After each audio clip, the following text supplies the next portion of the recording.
Hi guys, welcome to my channel. तो आज हम बनाने जा रहे हैं सूजी की खीर।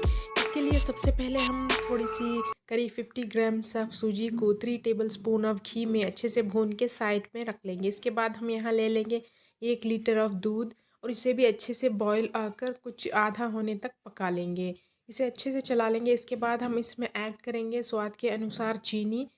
आप अपने स्वाद के अनुसार इसमें चीनी ऐड कर सकते हैं और इसे भी अच्छे से पका लेंगे चीनी और दूध को।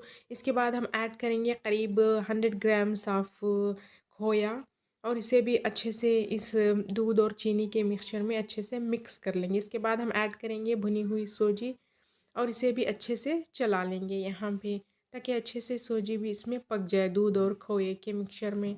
अब यहाँ पे मैं ले लूँगी आमंड्स, कैशूज़ वगैरह। आप अपनी पसंद के ड्राई फ्रूट्स इसमें ऐड कर सकते हैं पहले घी में रोस्ट करके। इसके बाद हम इसे अच्छे से चला लेंगे और कुछ देर करीब 10 मिनट्स पर मीडियम फ्लेम पर पकने देंगे। अब ये लीजिए, बहुत ही डिलीशियस सूजी की खीर तैयार है। Thanks for watching.